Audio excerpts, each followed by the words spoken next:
Governor صاحب، chief minister Sindh صاحب سے ریکویسٹ کرتا ہوں کہ آپ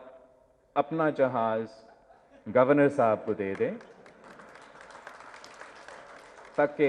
تاکہ گورنر صاحب جو ہے وہ پختونخوا پہنچ کے آئین اور قانون کے مطابق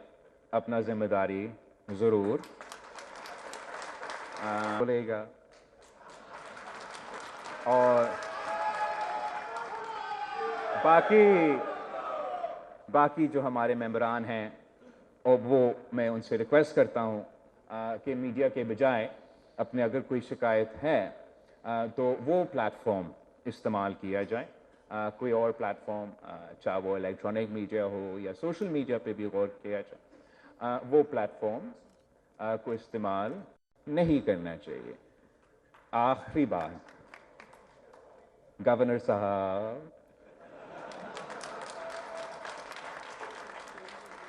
آپ کو میرے خیال میں پختونخوا پہنچنا چاہیے.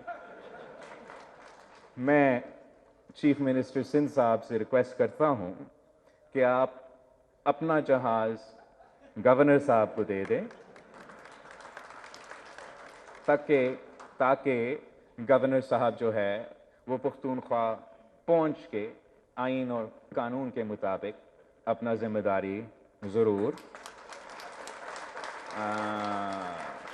پورا کرے گا اور جو بھی عدالت کا حکم ہوگا اس پہ عمل درآمد ضرور کرے گا. پاکستان کا کیس، ان کمزور ممالکوں کا کیس یہی ہے کہ یہ جو موسمی تبدیلی کا نقصان ہم اٹھا رہے ہیں اس میں ہمارا ہاتھ نہیں ہے. یہ امیر ممالک نے اپنے ترقی کے لیے اپنا انڈسٹریل ریولوشنز کرواتے، اپنے جنگ لڑواتے دنیا میں یہ موسمی تبدیلی لے کر آئے ہیں. اور پاکستان جیسے ممالک جس کا 0.1% کنٹریبیوشن ہے کاربن آؤٹ پٹس میں، ہم دنیا کا 10 جو سب سے خطرہ ہے 10 ممالک ان میں ہم شامل ہیں. اور یہ وزیر اعظم صاحب کی پی ڈی ایم حکومت کی تاریخ میں یہ یاد رکھا جائے گا کہ آپ نے وہ لاس اینڈ ڈیمیج فنڈ اسٹیبلش کر لیا تھا،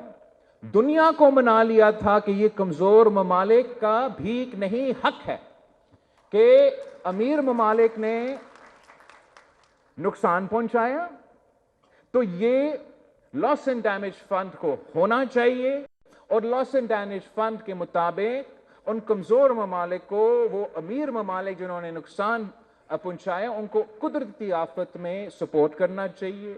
ان کو کلائمیٹ اڈیپٹیشن پہ سپورٹ کرنا چاہیے. اور آپ کو یاد ہوگا اس کامیابی میں کیسے پوری حکومت میں بیٹھ کے واپس آ کے ہم نے پریس کانفرنس کیا اور جشن منایا کہ یہ تاریخی کامیابی ہم نے حاصل کیا. اور یہ سب محنتوں کی وجہ سے ہم وہ 20 لاکھ گھر جو اب بنا رہے ہیں سندھ میں، جو اس وقت تک دنیا کی تاریخ میں کسی اور ملک نے اتنے سارے گھر نہیں بنائے ہیں جتنا آپ کا سندھ حکومت اس منصوبے کے تھرو کروا رہے ہیں. اور یہ بین الاقوامی سطح سے کہیں اور سے نہیں، خدا نہ خواستہ کہ میں کسی اور کو کہ میں دنیا سے ہم حکومت سندھ مقابلہ کرتے ہوئے، ہم سے پہلے نیپال کے پاس یہ ریکارڈ تھا، ان کے ہاں ایک زلزلہ ہوا، انہوں نے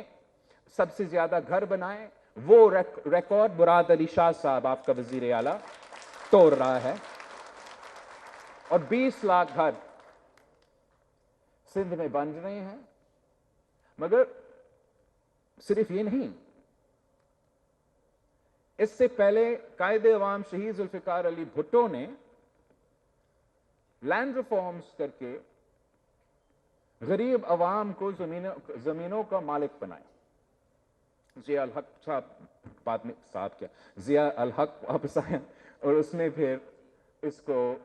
ختم کر دیا تھا یا جو بھی. بٹ اینی وے وہ پاکستان کی تاریخ میں سب سے بڑا ایسٹ ٹرانسفر تھا.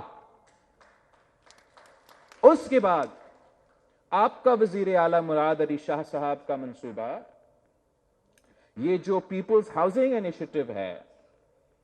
اس منصوبہ کے تحت ہم نہ صرف لوگوں کو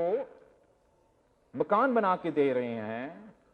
پکا گھر بنا کے دے رہے ہیں، but it is the largest asset transfer since شہید ذوالفقار علی بھٹو، جہاں ہم ان 20 لاکھ گھر کا جو مالکانہ حقوق اور اس گھر میں رہنے والے خواتین کے نام کر رہے ہیں۔ تو یہ بھی تاریخ آپ کی پیپلز پارٹی کی حکومت رقم کر رہی ہے۔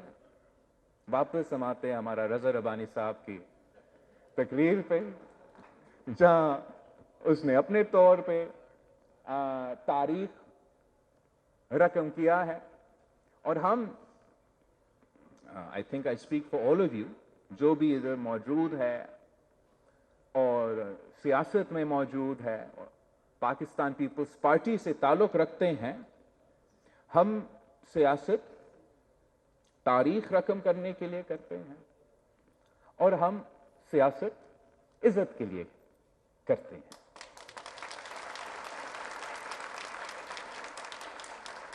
اس کے حوالے سے